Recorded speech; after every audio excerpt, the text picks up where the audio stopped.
Welcome back to my inner sanctum.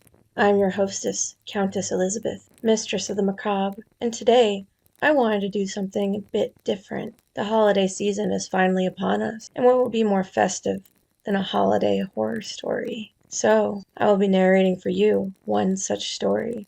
I'll be narrating the classic story, Smee, by A.M. Burrage. So sit back and enjoy your hot cocoa as we explore our ghastly, grotesque curiosity. Smee by A.M. Burrage. No, said Jackson with a deprecatory smile. I'm sorry. I don't want to upset your game. I shan't be doing that. You'll have plenty without me. But I'm not playing any games of hide and seek. It was Christmas Eve and we were a party of 14. With just the proper leavening of youth. We had dined well. It was the season for childish games, and we were all in the mood for playing them. All, that is, except Jackson. When somebody suggested hide and seek, there was a rapturous, almost unanimous approval. His was the one dissentient voice. It was not like Jackson to spoil sport or refuse to do as others wanted. Somebody asked him if he were feeling seedy. No, he answered. I'm feeling particularly fit, thanks. But, he added with a smile which softened without retracting the flat refusal, I'm not playing hide and seek. Why not? Someone asked. He hesitated for a moment before replying. I sometimes go and stay at a house where a girl was killed. She was playing hide and seek in the dark. She didn't know the house very well, and there was a door that led to the servants' staircase. And when she was chased, she thought the door led to a bedroom. She opened the door and jumped, and landed at the bottom of the stairs. She broke her neck, of course. We all looked serious. Miss Fernley said, How terrible! And were you there when it happened? Jackson shook his head sadly. No, he said, but I was there when something else happened. Something worse. What could be worse than that? This was, said Jackson. He hesitated for a moment, and then he said, I wonder if any of you have ever played a game called Smee. It's much better than hide and seek. The name comes from It's Me, of course. Perhaps you'd like to play it instead of hide and seek. Let me tell you the rules of the game. Every player is given a sheet of paper. All the sheets except one are blank. On the last sheet of paper is written Smee, and nobody knows who Smee is except Smee himself or herself. You turn out the lights, and Smee goes quietly out of the room and hides. After a time, the others go off to search for Smee, but of course, they don't know who they're looking for. When one player meets another, he challenges him by saying Smee. The other player answers Smee, and they continue searching. But the real Smee doesn't answer when someone challenges. The second player stands quietly beside him. Presently, they will be discovered by a third player, and he will challenge and receive no answer, and he too will join the first two. This goes on until all the players are in the same place.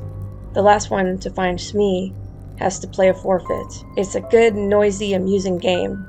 In a big house, it often takes a long time for everyone to find Smee. Perhaps you'd like to try. I'd happily play my forfeit and sit here by the fire while you play. It sounds a good game, I remarked. Have you played it too, Jackson? Yes, he answered. I played it in the house that I was telling you about. And she was there? The girl who broke... No, said someone else. He told us he wasn't there when she broke her neck. Jackson thought for a moment. I don't know if she was there or not. I'm afraid she was. I know that there were 13 of us playing the game, and there were only 12 people in the house. And I didn't know the dead girl's name. But when I heard that whispered name in the dark, it didn't worry me. But I tell you, I'm never going to play that kind of game again. It made me quite nervous for a long time. I prefer to play my forfeit at once. We all stared at him. His words did not make sense at all. Tim Vouse was the kindest man in the world. He smiled at us all. This sounds like an interesting story, he said. Come on, Jackson. You can tell it to us instead of playing a forfeit. Very well, said Jackson. And here is the story. Have you met the Sangstons? They're cousins of mine, and they live in Surrey. 5 years ago, they invited me to go spend Christmas with them. It was an old house, with a lot of unnecessary passages and staircases. A stranger could get lost in it quite easily. Well, I went down for that Christmas. Violet Sangston promised me that I knew most of the other guests. Unfortunately, I couldn't get away from my job until Christmas Eve. All the other guests had arrived there the previous day. I was the last to arrive, and I was the only one just in time for dinner. I said, "Hello," to everyone I knew, and Violet Sangston introduced me to the people I didn't know. Then it was time to go in to dinner. That is perhaps why I didn't hear the name of a tall, dark-haired, handsome girl whom I hadn't met before. Everyone was in rather a hurry, and I'm always bad at catching people's names. She looked cold and clever. She didn't look at all friendly, but she looked interesting, and I wondered who she was. I didn't ask, because I was sure that someone would speak to her by name during the meal. Unluckily, however, I was a long way from her at the table. I was sitting next to Miss Gorman, and as usual, Miss Gorman was being very bright and amusing. Her conversation is always worth listening to, and I completely forgot to ask the name of that dark, proud girl. There were 12 of us, including the Sangstons themselves. We were all young, or trying to be young. Jack and Violet Sangston were the oldest, and their 17-year-old son Reggie was the youngest. It was Reggie who suggested Smee when the talk turned to games.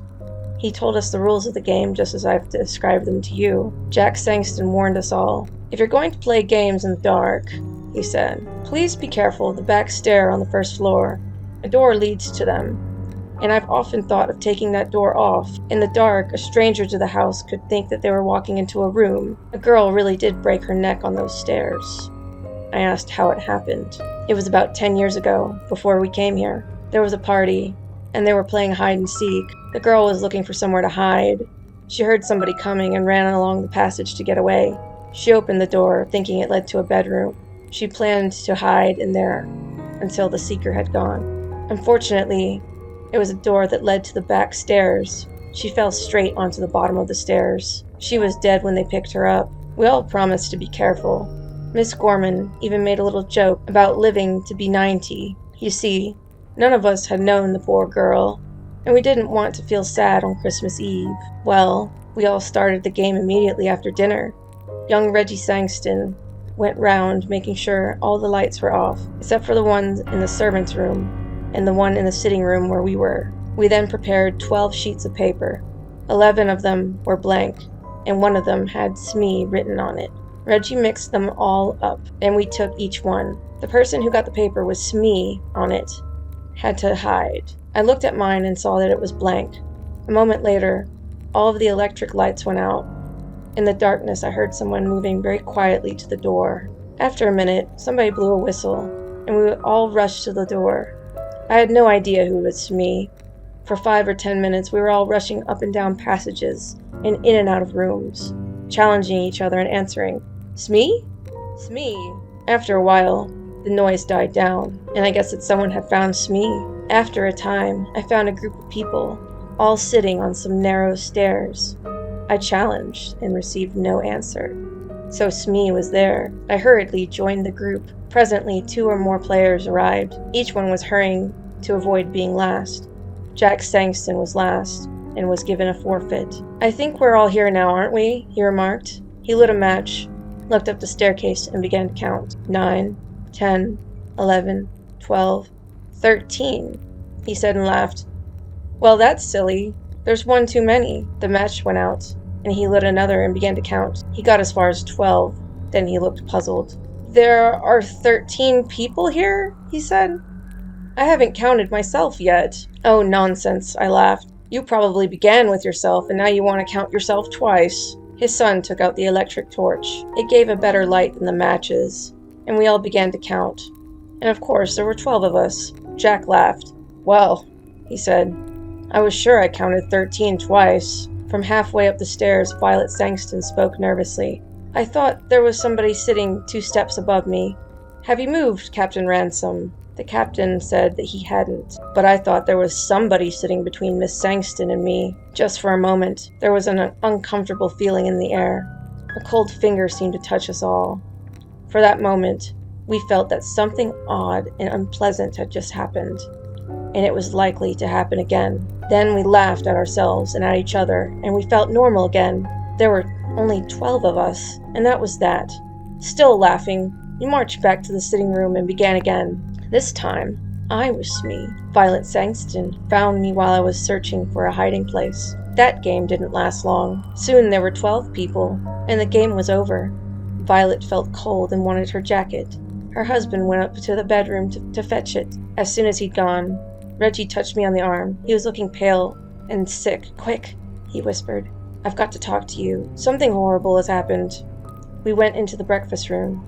"What's the matter?" I asked. "I don't know. You were Smee last time, weren't you?" "Well, of course, I didn't know who Smee was. While Mother and the others ran to the west side of the house, and I found you, I went east. There's a deep clothes cupboard in my bedroom. It looked like a good hiding place. I thought perhaps Smee might be there." I opened the door in the dark and touched somebody's hand. "Smee?" I whispered. But there was no answer. "I thought I'd found Smee." "Well, I don't understand it, but I suddenly had a strange cold feeling. I can't describe it, but it felt like something was wrong. So I turned on my electric torch, and there was nobody there. Now, I'm sure I touched a hand, and nobody could get out of the cupboard because I was standing in the doorway. What do you think?" "You imagined you touched a hand," I said. He gave a short laugh. "Haha, I knew you would say that," he said. "Of course, I imagined it. That's the only explanation, isn't it?" I agreed with him. I could see that he felt shaken. Together, we returned to the sitting room for another game of Smee. The others were all ready and waiting to start again. Perhaps it was my imagination, although I'm almost certain it was not. But I had a feeling that nobody was really enjoying the game anymore, but everyone was too polite to mention it. All the same, I had the feeling that something was wrong. All the fun had gone out of the game. Something deep inside me was trying to warn me. "Take care," it whispered. "Take care." There was some unnatural, unhealthy influence at work in this house. Why did I have this feeling? Because Jack Sangston had counted 13 people instead of 12? Because his son imagined he had touched someone's hand in an empty cupboard? I tried to laugh at myself, but I did not succeed. Well, we started again. While we were all chasing the unknown Smee, we were all as noisy as ever, but it seemed to me that most of us were just acting.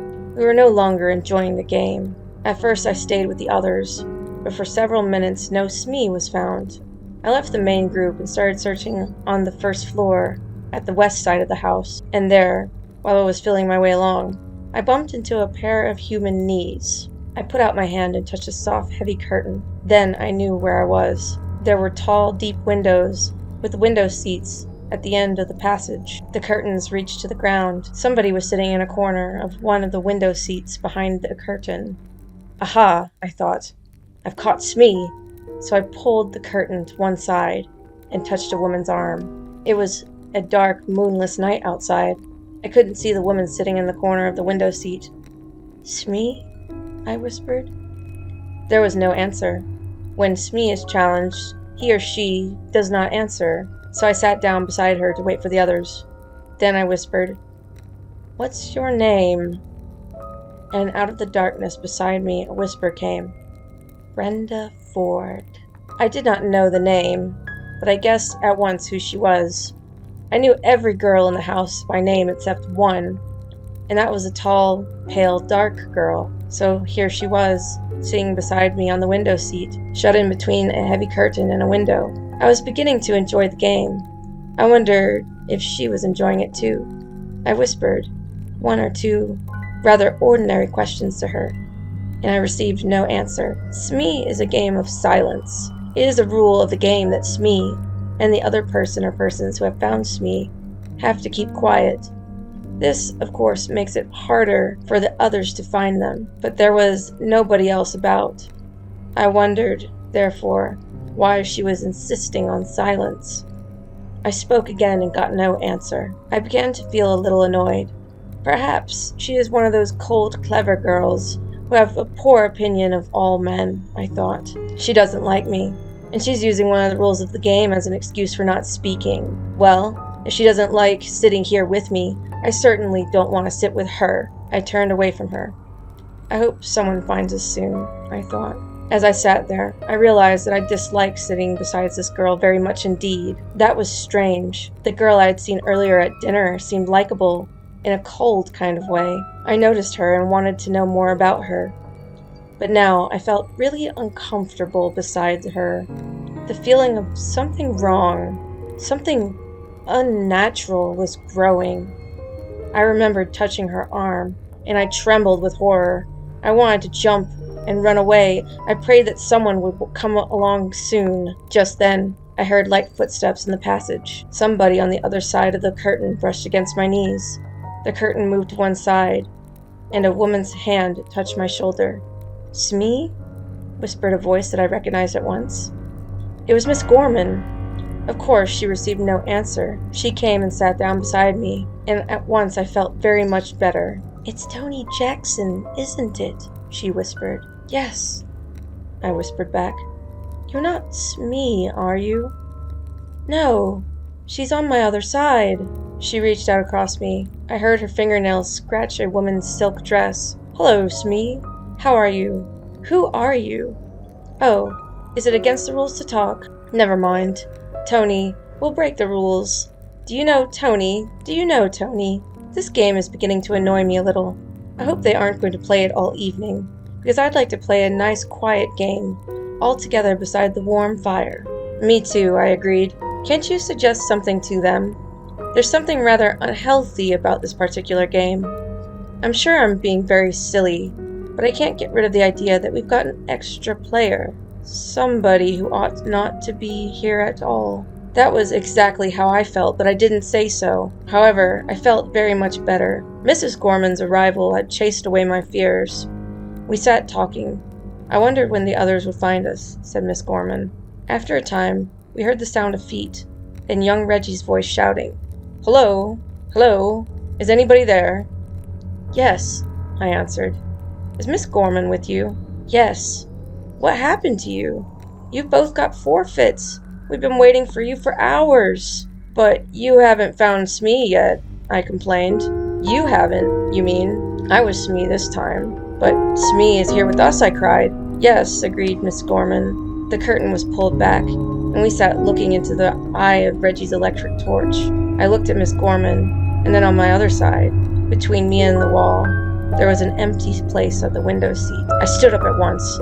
Then I sat back down again. I was feeling very sick, and the world seemed to be going round and round. "There was somebody here," I insisted, "because I touched her." "So did I," said Miss Gorman in a trembling voice. I don't think anyone could leave this window seat without us knowing." Reggie gave a shaky little laugh. I remembered his unpleasant experience earlier that evening. "Someone's been playing jokes," he said. "Are you coming down?" We were not very popular when we came down to the sitting room. "I found the two of them sitting behind a curtain on a window seat," said Reggie. I went up to the tall, dark girl. "So, you pretended to be Smee and then went away," I accused her. She shook her head. Afterwards, we all played cards in the sitting room, and I was very glad. Sometime later, Jack Sangston wanted to talk to me. I could see that he was rather cross with me, and soon he told me the reason. "Tony," he said, "I suppose you're in love with Miss Gorman. That's your business, but please don't make love to her in my house during a game. You kept everyone waiting. It was very rude of you, and I'm ashamed of you." "But we were not alone," I protested. "There was somebody else there, somebody who was pretending to be Smee. I believed it was that tall, dark girl, Miss Ford. She whispered her name to me. Of course, she refused to admit it afterwards." Jack Sangston stared back at me. "Miss who?" he breathed. "Brenda Ford," she said. Jack put a hand on my shoulder. "Look here, Tony," he said. "I don't mind a joke, but enough is enough. We don't want to worry the ladies. Brenda Ford is the name of the girl who broke her neck on the stairs. She was playing hide-and-seek here 10 years ago." The end. Well, that was truly a grotesque tale. I hope that you enjoyed my reading of Smee. It is actually one of my favorite stories, and it also happens to be a Christmas story. Thank you for watching the video. Subscribe, like, and share if you would also like to keep exploring our grotesque curiosity. We will meet again in the darkness of the night.